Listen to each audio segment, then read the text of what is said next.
Hey, what's going on guys? My name is Madison Jonathan from MLC Tech, and is Intel back? Well, yes, but also no at the same time. Now it appears that Intel is looking to repair its reputation in the desktop space, but this time not with another big Halo chip, but with two aggressively priced Arrow Lake refresh CPUs that lean on faster efficiency cores, faster memory, and a brand new optimization layer, which is all designed to squeeze even more gaming and productivity performance out of what is already a known piece of silicon. So sit back and relax as we dive into the announcement of the Intel Core Ultra 270K and 250K plus CPUs.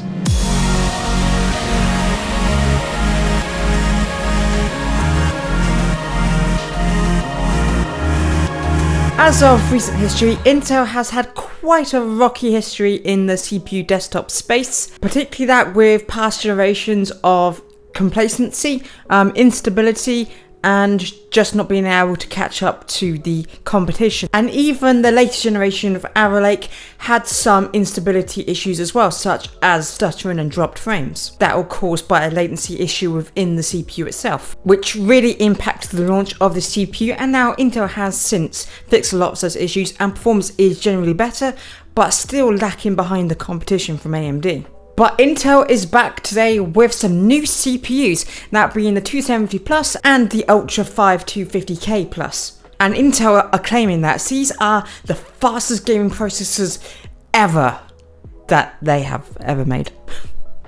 Now, I do want to state some disappointment that I do have already, and that is, it's a refresh, not a new generation, which isn't inherently a bad thing, but Intel has recently debuted Panther Lake and has really shown what they've been cooking, especially on the 18A process node.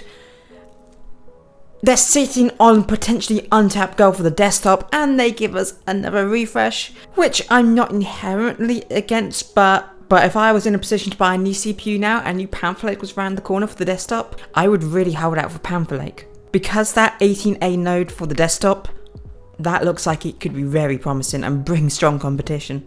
But Intel isn't aiming for a big Halo product. In fact, these CPUs fit very nicely into the mid-range product stack. So first, let's break down the Core Ultra 7 270K Plus. Now, this is a CPU that packs 24 cores, 24 threads into a 125 watt TDP envelope, mirroring that of the previous generation flagship, that being the Ultra 9 250K.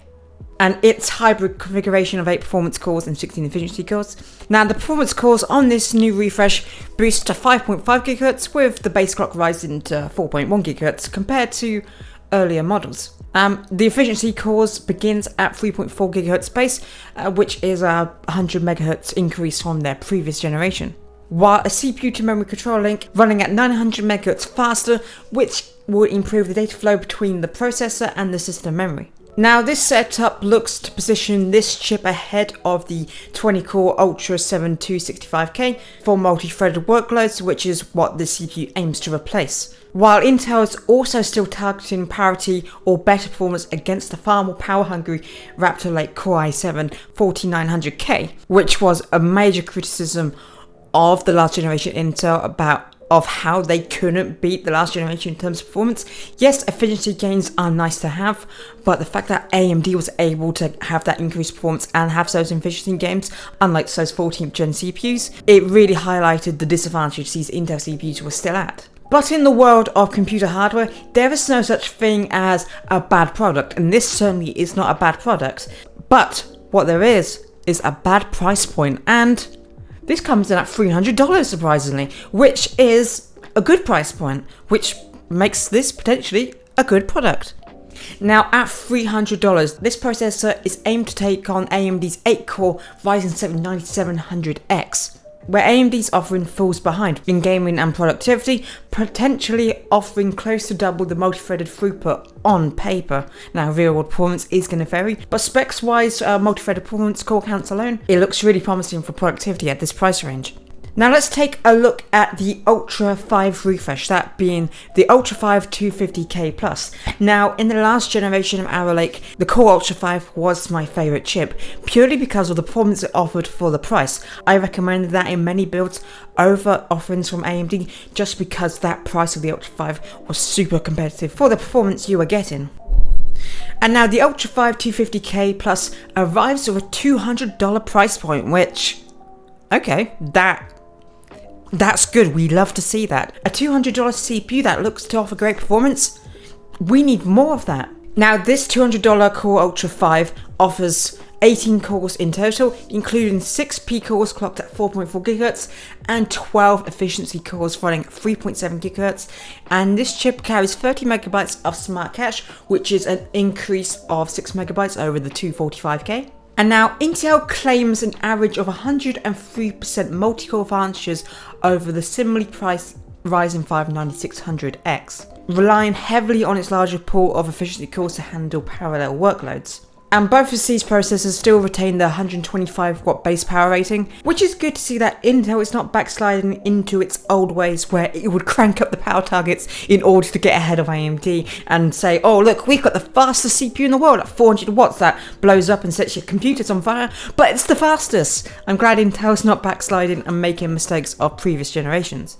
And Intel has also announced that a KF variant of the 250K will also be available, removing that integrated graphics for builders planning only to rely on discrete GPUs. Though I will note there are some performance benefits to have an iGPU on a CPU because it can offload certain acceleration tasks, which can prove handy. But if you're constrained by budget, being able to save an extra $10 or $20, which we usually see with the KF variants on a system, could be the difference between making or breaking your budget.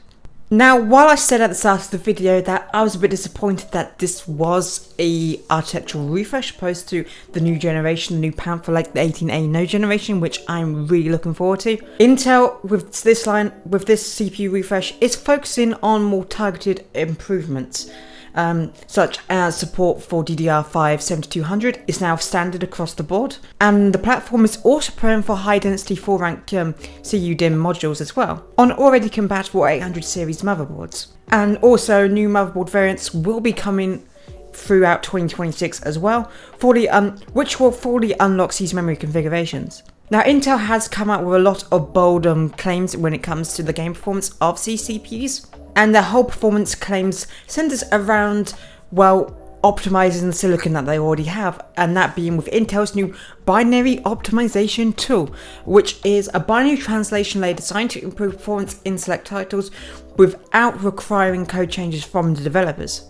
Based on Intel's first-party testing, so do take with a big asterisk there, Intel claims up to a 39% performance uplift in Shadow of the Tomb Raider, which is like a decade-old game now compared to the Core Ultra 7 265K, while Assassin's Creed Shadows, which is a more modern title, and as it only came out last year, shows only a modest 4% gain.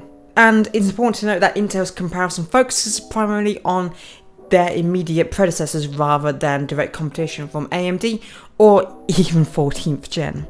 And I also want to give props to Intel for the naming scheme of the CPU. Now, I had strong criticisms of Intel when they rebranded from 14th gen to Ultra 200, Ultra 7 200 to Ultra 2 whatever.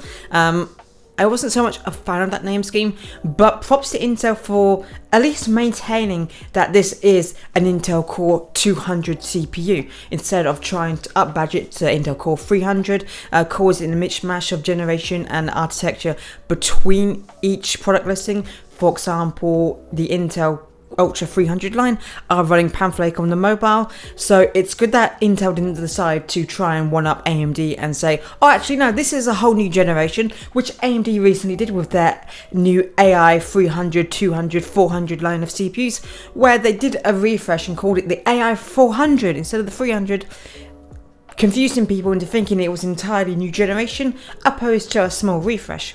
So I want to give Intel credit for at least denoting these new CPUs with a plus, opposed to trying to market this as an entirely new generation, which Intel has recently been guilty of not too long ago. And I'm really glad that Intel is taking this more gritty approach, this more competitive and scrappy approach, opposed to previous generations, where they are fighting for the more mainstream market, that $300 price tag, opposed to just trying to gun strictly for the Halo product, to try and say we are the best and only cater to the enthusiasts who can spend upwards of $600, $800 on a CPU.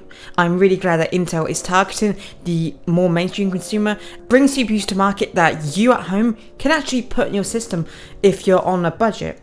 I really do like this approach from Intel, and they have actually garnered a lot more respect in my books recently. For example, the Arc range of GPUs, the B570 was a fantastic GPU, and it is still a fantastic offering for the price it's going for now. You know, giving gamers a real opportunity to be able to afford hardware and get into PC building. Though I will have to admit, in a lot of cases, it might be tough for me to recommend CPUs. If someone wants to build a desktop today, that $200 Ultra 5 looks like it could be a very good recommendation. But at the same time, I don't want to say to someone to invest in this motherboard platform, to invest in this CPU platform, when Panther Lake or Intel's 18A desktop offering is right around that corner. With Panther Lake and 18A offering so much potential, an actual generational leap in actual CPU performance, it's going to be tough to recommend. Personally, I would hold out. I would say, listen, this generational leap is right around the corner from Intel, and also Zen 6 from AMD as well. It's going to be really tough to recommend someone buy something brand new today, but for $200, you know, I think if someone really wanted to build a PC now, that looks very promising. Now, these new CPUs won't get my recommendation anytime soon until performance numbers are actually out from independent journalists. So on paper, you know, this actually does look like it could bring strong competition to this mid-range. But until performance figures are actually out, I would recommend you wait and see and make your recommendations based on those performance numbers for the budget you have. But this refresh does signal that Intel is still committed on its hybrid architecture approach and software optimization approach, as it works very hard to finally close that gap with AMD.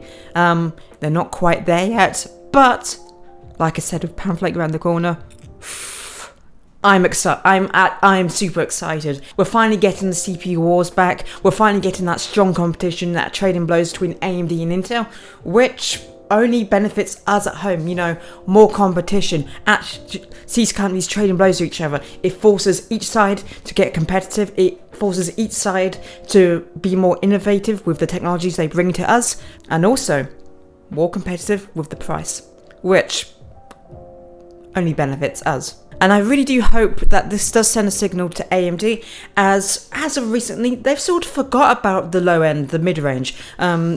You know, that 6-core Ryzen 5, the Ryzen 3 line of CPUs have completely been forgotten by AMD. And they've been really targeting the high-end market, so those consumers who can afford $500, $600, $700 on a CPU that's really high-end. Now, don't get me wrong, for that super high-end, you know, you want the pinnacle performance, AMD is still the absolute king, and anyone wanting the best system, I would still recommend AMD. I run a 9950 X3D in my system because, well, I wanted the best that I could get on a consumer or prosumer desktop platform without stepping up to the Threadripper platform. And also, for a lot of the workloads I do, I wanted the best offering with X3D cache.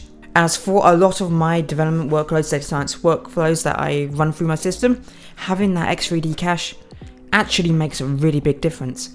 Even though most of my workloads are GPU bound, having that extra cache does make a pretty good difference. So I hope with Intel targeting the mid-range, it makes AMD wake up and say, hang on, no, we need to target and get competitive in this price range too. Because, well, that is what made AMD to begin with.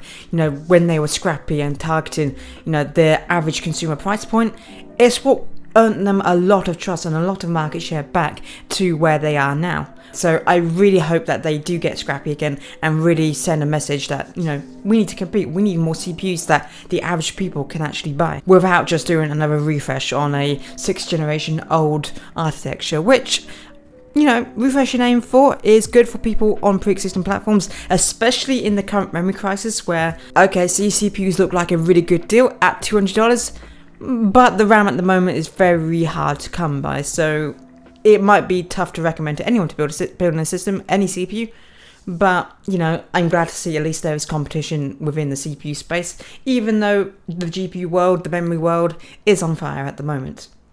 Anyway, that's going to be it for today's video. Let me know all of your thoughts and opinions in the comments down below around this topic. What do you think of Intel being back in the CPU game with a newly announced product stack? And do you think this will be something that you would personally go out and buy?